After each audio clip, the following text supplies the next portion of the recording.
La madre de aguas. En una pequeña aldea a orillas del río Ariguanabo, vivía un joven llamado Eliseo. Era un muchacho inquieto, con los ojos llenos de ambición y el corazón impaciente por la fortuna. A diferencia de los viejos del pueblo, que hablaban del río con reverencia y lo veían como un ser vivo, Eliseo solo veía en sus aguas un recurso para explotar. Para él, las advertencias de su abuelo, don Pablo, un viejo pescador de manos callosas y miradas. «El río tiene alma, hijo mío», le decía el viejo con voz grave, «y su corazón lo protege la madre de aguas, la Sados». «El río tiene alma, hijo mío», le decía el viejo con voz grave, «y su corazón lo protege la madre de aguas, la serpiente más grande y poderosa que ha existido. Ella es la que le da vida al río, la que lo limpia y la que lo protege. Si la respetas, te dará peces y te guiará. Si la ofendes, te quitará el alma».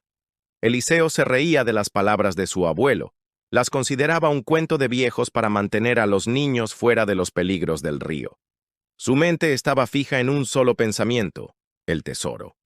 La leyenda susurraba que en la cabeza de la madre de aguas, entre sus escamas y sus ojos, había una perla, gigantesca, un tesoro más valioso que todo el oro del mundo, que brillaba en las profundidades del río como una estrella caída. Eliseo, cegado por la codicia, creía que esa perla, si de verdad existía, era la clave para su fortuna. Soñaba con dejar el campo, con vivir en la ciudad, con comprarse un auto y con olvidarse de la vida humilde que le había tocado. Una tarde, mientras la luz del sol se apagaba en el horizonte, Eliseo preparó su pequeña balsa. No le dijo nada a su abuelo, sabiendo que don Pablo intentaría detenerlo. Cargó con sus redes, una lámpara de aceite y una cuerda larga. Su plan era simple y, a su juicio, infalible. Se adentraría en el corazón del río, en el lugar donde el agua era más profunda y oscura, el lugar que nadie se atrevía a visitar. El silencio del río, al caer la noche, era un manto pesado que se extendía sobre la tierra. El aire se volvió frío y el único sonido que se escuchaba era el de los grillos. Eliseo sintió un escalofrío en la espalda, pero lo atribuyó al frío de la noche. Se adentró en el río, sintiendo que cada remada lo acercaba más a su sueño, a su tesoro. Mientras se adentraba en el corazón del río, la vegetación se hizo más densa, las ramas de los árboles se entrelazaron sobre su cabeza, creando un túnel de oscuridad. El agua, que antes era cristalina, se volvió negra como el carbón. Un olor a tierra mojada y a musgo llenó el aire. Eliseo sentía una presencia a su alrededor, una sensación de que no estaba solo, de que había ojos que lo observaban desde las sombras. El miedo, que antes era solo una pequeña picazón, se convirtió en un nudo en su garganta. De pronto, un sonido de un clic, un sonido que era como el de un trueno lejano, lo asustó. Vio un ojo enorme, de un color ámbar y de una mirada profunda, que se asomaba desde las profundidades del río. Eliseo, con el corazón en un puño, se quedó paralizado. No era un ojo de un pez, ni de un animal. Era un ojo de una criatura milenaria, un ojo que tenía la sabiduría de los siglos.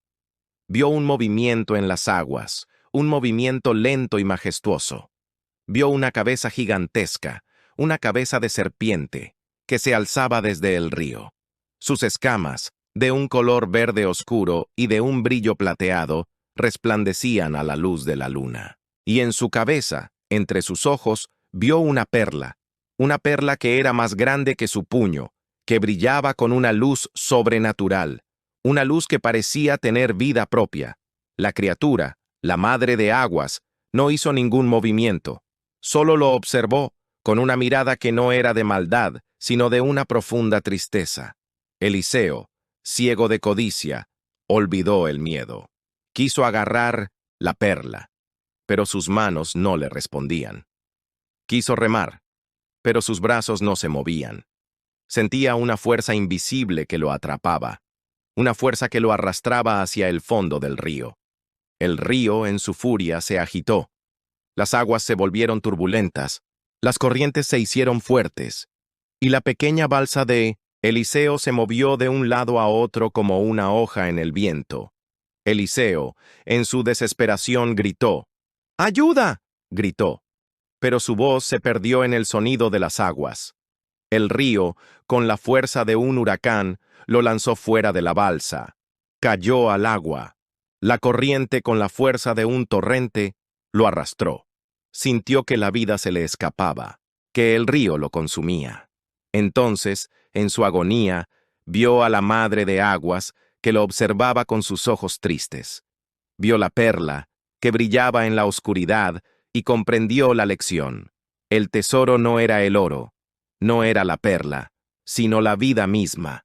Vio el rostro de su abuelo en la orilla, vio el amor en sus ojos. Comprendió que el verdadero tesoro era el respeto por la naturaleza, la humildad, el amor por su familia y por su tierra. Gritó, con toda la fuerza de su alma, ¡Perdón!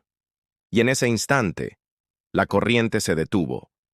Sintió una mano invisible que lo ayudaba a llegar a la orilla.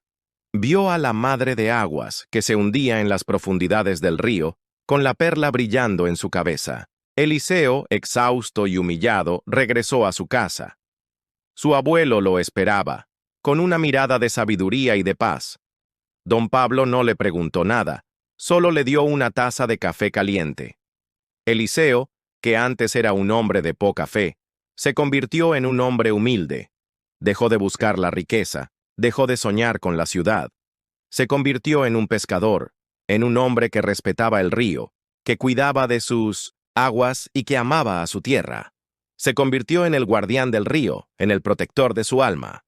Y la leyenda de la madre de aguas, que antes era solo un cuento de viejos, se convirtió en su vida, en su verdad, en su tesoro.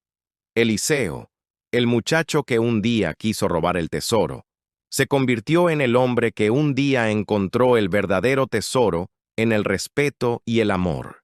Gracias por escuchar esta adaptación de La Madre de Aguas. Si te gustó esta narración, suscríbete y comparte este video. Nos escuchamos en el próximo relato.